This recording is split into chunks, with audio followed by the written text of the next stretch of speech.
super cool of Mercedes to give us a first look at the EQC, and right off the bat you can tell it's a Mercedes. Mercedes has been making cars for the last 130 years, and today they just announced their brand new all-electric vehicle, the Mercedes EQC. Kind of an SUV type of vehicle competing with Tesla's Model X. While Mercedes has been around for 130 years, Tesla's only been around for 15. Mercedes made 2.4 million cars last year, Tesla only made 100,000. So it'll be interesting to see what the two companies can come up with when comparing the two vehicles.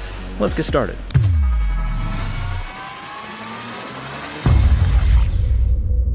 And even though it's a fully electric vehicle, it does have a grille in the front, which I found interesting. A lot of the Teslas do not have a grille because there's no need to cool down anything inside of the engine bay because there's a frunk in a Tesla. But the Mercedes, on the other hand, has its motor in the front engine compartment. So the front headlights have their LED bands that go all the way across the top, giving it a very unique look. And the grille is actually functional. There's a cooling system inside that brings the temperature of the batteries and the motor down with the airflow. The door handles are pretty normal. Open it up inside of the EQC. Let's take a look. My cameraman has arrived. Dan, you want to hold the camera for me? You got it. So I've been inside of a couple different Mercedes cars. I've been inside the G-Class when we did that road trip across Spain. I've been inside the A-Class and the S-Class. If you've driven a Mercedes in the past, you're gonna feel right at home in this. It has the same Mercedes vibe as their previous cars, with a few subtle differences.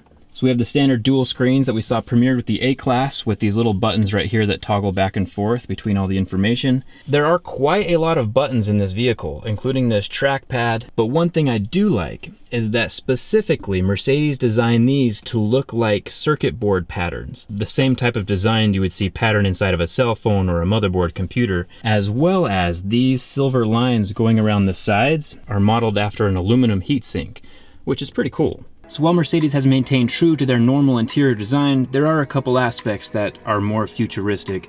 So if you've been on the internet at all in the last couple years, you would know that Tesla's had some production issues. Obviously, scaling vehicle production is one thing, but there's minor issues like body panel gaps in the Model 3 that Tesla has had problems with. One step ahead that Mercedes has is where they've been designing vehicles for 130 years. They already have those little cosmetic issues figured out and probably won't be a problem with their newer electric vehicles. Another cool thing is that Mercedes has dual charging with AC and DC and go from 10% to 80% in about 40 minutes, which is pretty quick with how massive that battery pack is. Now that we've seen the outside, let's jump inside the components and see how the battery pack and the motors actually work underneath the car.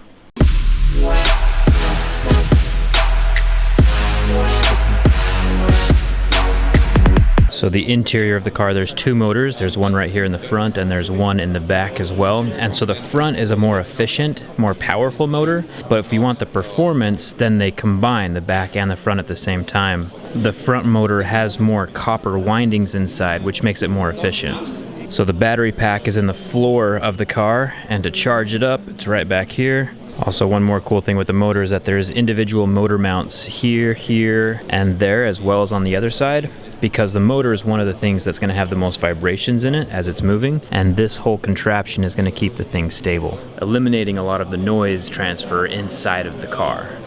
So one cool thing about having the battery in the very bottom of the vehicle is that it gives it a low center of gravity, so there won't be any rollover if you're taking corners super tight. Obviously with lithium-ion batteries, there's a couple things to be concerned about. One is temperature, another is like damaging, like punctures to the sides. And so Mercedes has taken special precautions with this frame so that there's side impact zones and front impact zones to keep those battery cells safe. It gives more structure to the side of the car, so if something impacts, it has multiple layers of metal to go through before it reaches the internal battery compartments.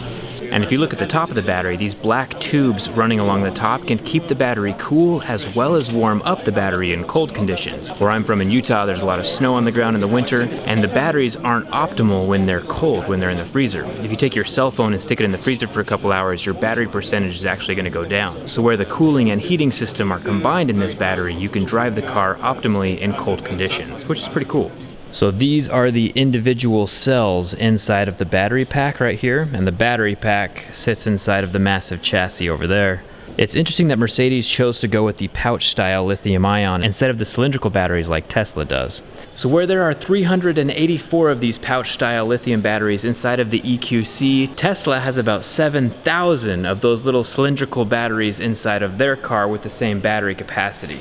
One cool thing about the EQC is that it has two motors, so it's effectively all-wheel drive, and if one of the motors for some reason stops working, the other motor can take over and fully power the entire car. Whereas if you have a gas-powered vehicle, if your motor dies, it's over and done with. So it's nice to have like a redundant system in an electric car with two motors.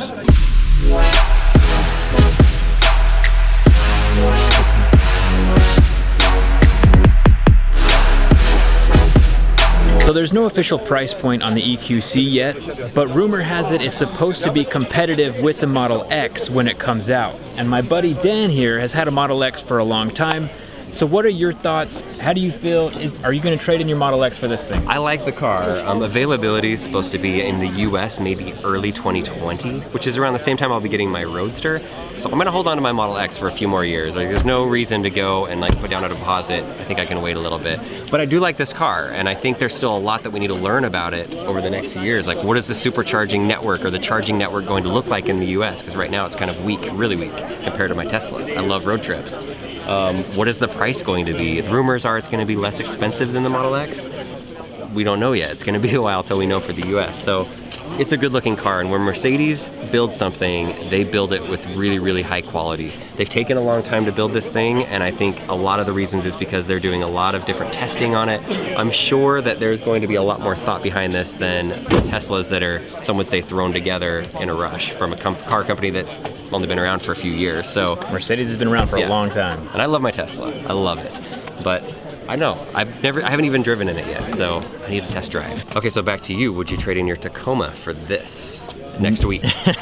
First of all, I need a truck, and there's no good electric trucks right now that are ready to buy. And also, one thing to keep in mind is that this Mercedes car, like Dan said, is still way out down the road. It's not even going to be released in the United States until maybe 2020. So even though Mercedes has been around for 130 years, they're still a baby in the current electric market space where Tesla would be the adult even after 15 years of being there. That's exciting. I love it. Like, there's a lot of questions like, would you buy this over a Model 3?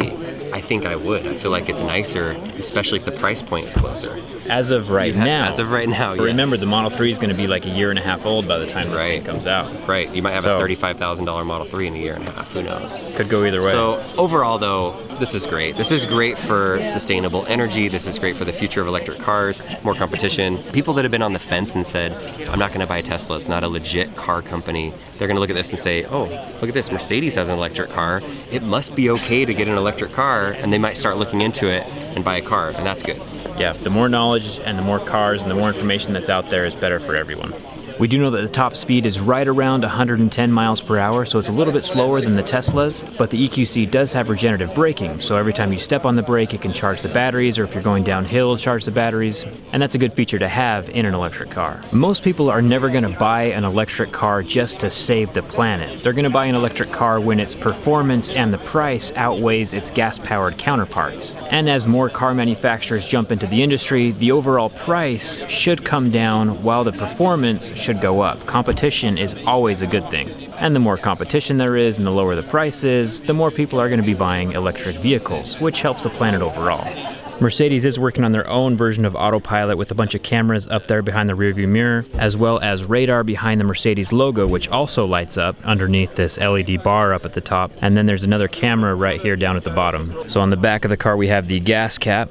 It opens up and we have the AC and DC charging right here, top and bottom. And it also has a QR code right here. And that QR code is for emergency responders. If they come and the car has been wrecked or been in an accident or something like that, the emergency responders can scan that QR code and know exactly where to turn off the battery and help the person inside.